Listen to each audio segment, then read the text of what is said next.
സുഹൈല്, പ്രാർത്ഥനകൾ എന്തായാലും വിഫലമായിരിക്കുന്നു എന്ന് തന്നെ ഈ ഒരു ഘട്ടത്തിൽ പറയേണ്ടി വരും.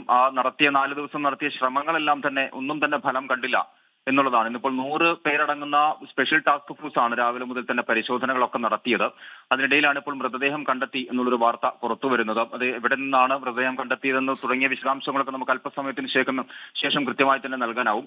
എന്തായാലും മൃതദേഹം കണ്ടെത്തിയിരിക്കുന്നു ശ്രീനന്ദയുടെ. 4 ദിവസം മുമ്പാണ് കുട്ടിയെ കാണാതായത്. അതായത് 7-ാം തീയതി വൈകുന്നേരം 5:20 5:30 കുട്ടിയെ കാണാതാവുന്നത്. ഇതിനുശേഷം നടത്തിയ തിരച്ചിലുകളുണ്ട്. അത് ആദ്യഘട്ടത്തിൽ പോലീസിന്റെ ഭാഗത്തു നിന്ന് കൃത്യമായുള്ളൊരു തിരച്ചിലൊന്നും നടന്നില്ല, കൃത്യമായ പരിശോധനകൾ ഉണ്ടായില്ല, അന്വേഷണം ഉണ്ടായില്ല തുടങ്ങിയ ആരോപണങ്ങളെല്ലാം തന്നെ ബന്ധുക്കൾ ഇന്നിപ്പോൾ പറയുകയും ചെയ്തിരുന്നു. ഇതിനുശേഷമാണ് ഇന്നലെ ഇപ്പോൾ കൃത്യമായ ഒരു ഇടപെടൽ, വിവിധ കോണുകളിൽ നിന്നുള്ള ഇടപെടൽ ഉണ്ടായി. അതിനുശേഷമാണ് ഒരു പ്രത്യേക ടാസ്ക് ഫോഴ്സിനെ നിയോഗിക്കുകയും ഐജിയുടെ നേതൃത്വത്തിൽ ഐജി അവിടെ ക്യാമ്പ് ചെയ്തുകൊണ്ട് പരിശോധനകൾക്കൊക്കെ മേൽനോട്ടം വഹിക്കുകയും ഒക്കെ ചെയ്തത്. അങ്ങനെയാണ് ഇപ്പോൾ ഇന്ന് രാവിലെ നമ്മൾ വിളിക്കുമ്പോൾ പോലും 10 മണിക്ക് നമ്മൾ അവിടെ ബന്ധപ്പെടുമ്പോൾ പോലും അവിടെ ആളുകൾ എത്തിയിട്ടില്ല, പരിശോധന നടത്താനുള്ള ആളുകൾ എത്തിയിട്ടില്ല എന്നുള്ളതായിരുന്നു അവിടെയുള്ള ബന്ധുക്കളൊക്കെ, ഈ കുട്ടിയുടെ ബന്ധുക്കളൊക്കെ പറഞ്ഞിരുന്നത്.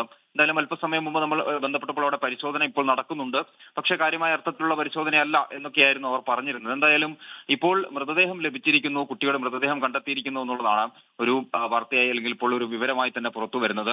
എന്തായാലും ഇന്നിപ്പോൾ നടത്തിയ തിരച്ചിലാണ് അത് ഏത് ഭാഗത്ത് നിന്നാണ് കുട്ടിയുടെ മൃതദേഹം കണ്ടെത്തിയത് തുടങ്ങിയ കാര്യങ്ങളെല്ലാം തന്നെ അറിയേണ്ടതുണ്ട്. അതിപ്പോൾ ആ കുട്ടി അവസാനമായി കണ്ട ആ ഫോട്ടോ എടുത്ത സ്ഥലത്തിന് സമീപത്താണോ, താഴേക്ക് വീണതാണോ തുടങ്ങിയ കാര്യങ്ങളിലെല്ലാം ഒരു വ്യക്തത എന്തായാലും വരേണ്ടതുണ്ട്. കുടുംബം ആരോപിക്കുന്നത് തട്ടിക്കൊണ്ടുപോയതാണ് കുട്ടിയെ എന്നുള്ളതാണ് കുടുംബം ഇപ്പോഴും ആരോപിക്കുന്നത്. ഇന്നിപ്പോൾ ആ കുട്ടിയുടെ അമ്മ ഉൾപ്പെടെ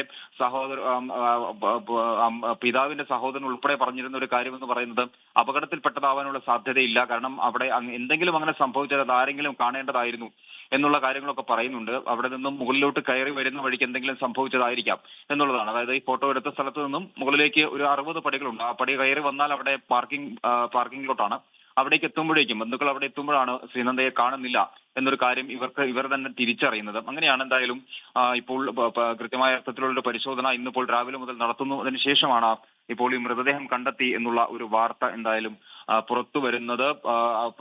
അശ്രാന്ത പരിശ്രമം എന്ന അർത്ഥത്തിൽ തന്നെ നമുക്ക് പറയേണ്ടി വരും. കാരണം ബന്ധുക്കളൊക്കെ അവിടെ ക്യാമ്പ് ചെയ്തുകൊണ്ടല്ല പോയ ആളുകളൊക്കെ ഏകദേശം ഒരു 10-20ഓളം ആളുകൾ അവിടെ തന്നെ നിന്നുകൊണ്ടാണ് ഈ പരിശോധനകൾക്കൊക്കെ അല്ലെങ്കിൽ കുട്ടിയെ തിരിയുന്നതിന് വേണ്ടിയൊക്കെ നാട്ടിൽ നിന്നൊക്കെ ആളുകൾ പോവുകയും ഒക്കെ ചെയ്തിരുന്നു. എന്തായാലും അങ്ങനെ കഴിഞ്ഞ 4 ദിവസങ്ങളിലായി നടത്തിയ എല്ലാ ശ്രമങ്ങളും ഇപ്പോൾ വിഫലമായിരിക്കുന്നു എന്നുള്ളതാണ്. ഇനിയിപ്പോൾ എവിടെയാണ് മൃതദേഹം ഉള്ളത് അല്ലെങ്കിൽ എവിടെ നിന്നാണ് കണ്ടെത്തിയത് തുടങ്ങിയ വിശദാംശങ്ങളൊക്കെ എന്തായാലും അറിയേണ്ടതുണ്ട്.